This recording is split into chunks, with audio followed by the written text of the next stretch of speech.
Today I want to go over something that's cheap, inexpensive, if you will. And they come in all different sizes and varieties. They come in octagons, they come in, roundish, they come flat-fronted, and they come in squares.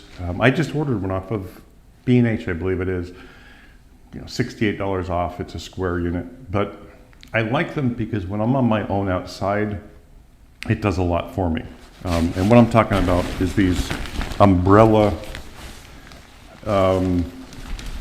soft boxes, if you will. Now, I know a lot of people think these are cheap and or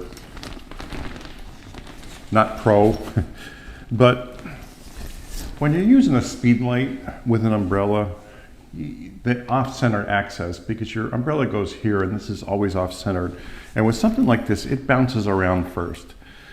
So it has the opportunity to bounce around to catch the light, which, and it gives an even throw in the front. Now this is the Rotolight one. Like I said, they have generic ones everywhere.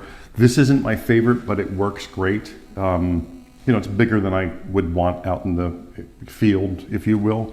But then the other positive aspect of this is, when you're outside and it's windy, and even with sandbags, once in a while your stand's going to go over. This puts a big round cushion around your strobe, no matter what kind you're using.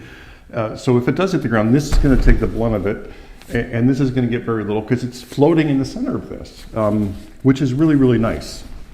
So the regular ones had issues, or people didn't like them because you don't have the rotation. And Rotolight fixed that by putting this part up here so you have more of a rotation, which works out really, really well with this one. And I don't care about the rotation as much as some people, they have to have that 45 degree. I'll just put the light up higher and glance it by them, if you will. But this is, it's pretty simple to use. Literally you just put it in like this for the regular, but this is the one where you don't have the tilt as much as you would like, depending on where you set it up. So if you use the white part, which they created with the zipper, then you have a ton of tilt available too. And this one, like I said, it's relatively easy to set up and to get in and to work as I struggle.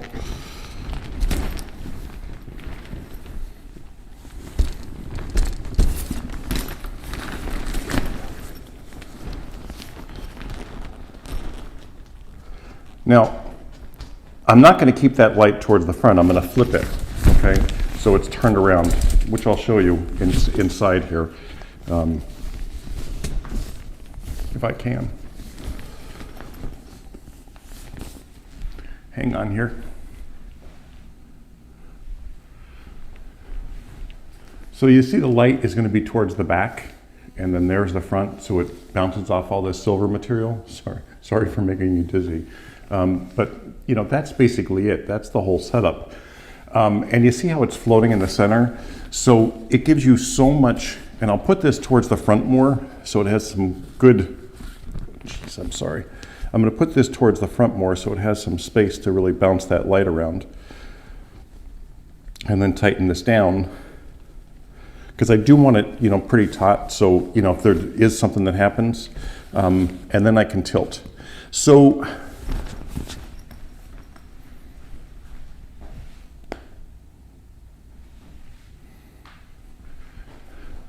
the other aspect of this is, the big thing is make sure you're lined up with a leg, so it won't tilt over as easy.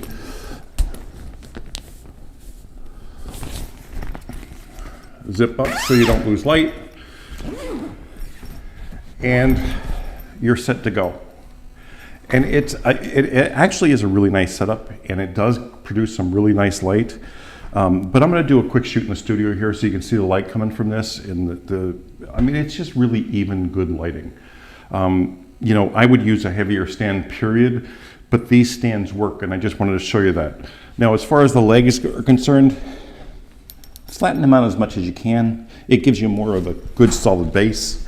And the light is fantastic. It really is. And I love these stands. I mentioned these before. They're back in my feed if you want to look. They're my favorite location stand. They work really well. They're carbon fiber. I've had them for years, and they work great. And you can take the bottom off. So if you have an assistant, they can hold the light above and so forth without the legs being on. Anyway, that's about it. I do love the protection of the light, the strobe, because I'd much rather break one of these than the strobe. And if you do like the flat panel, they have these in flat panels, so it's like flat in front. And they have square ones and everything. So just take a look, and you can get them cheap, believe it or not. They're like really inexpensive, and they work well. And like I said, if this goes down, you don't care, and your light's protected inside. So anyway, that's it for now, and enjoy the shoot.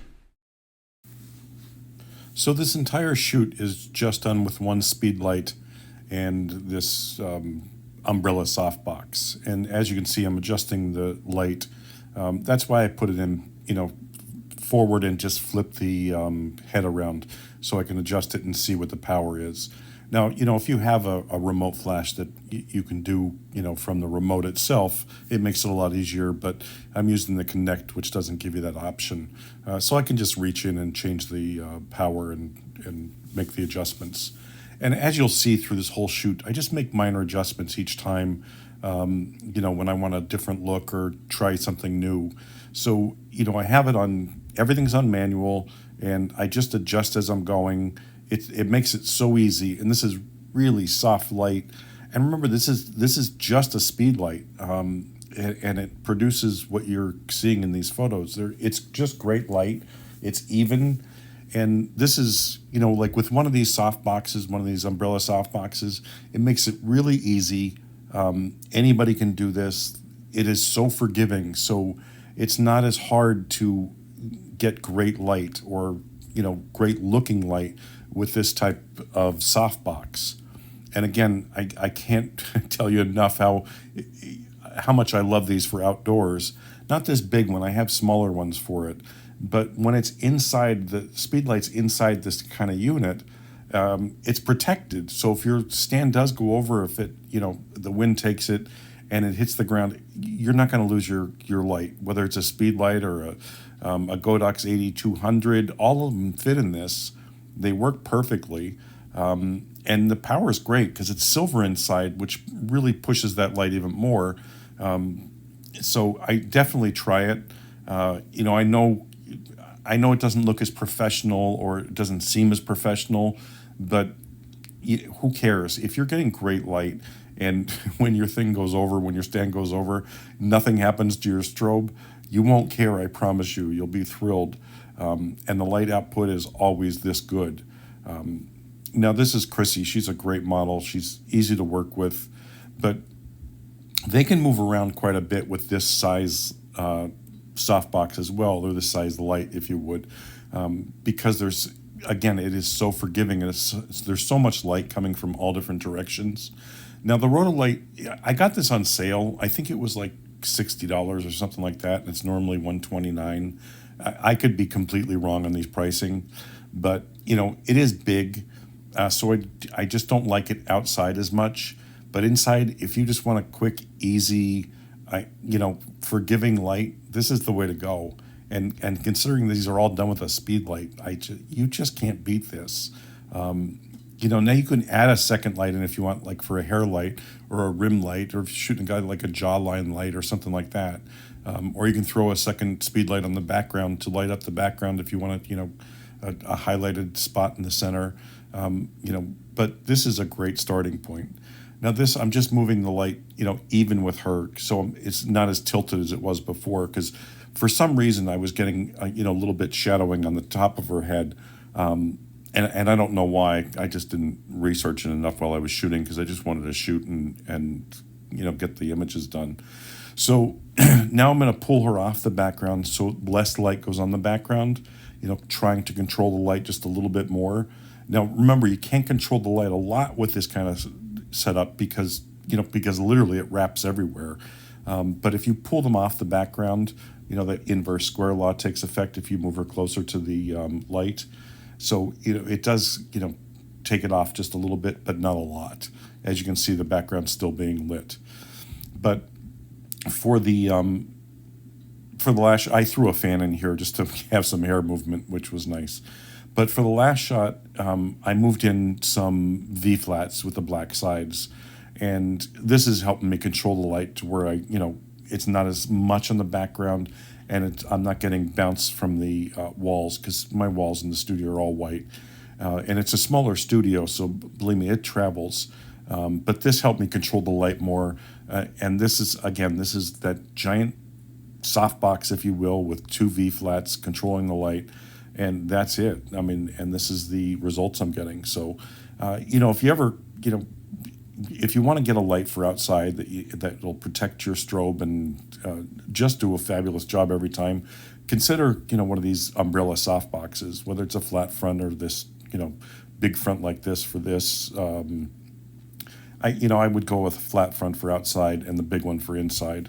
But like I said, it's very forgiving and easy to use. Hope you enjoyed the shoot.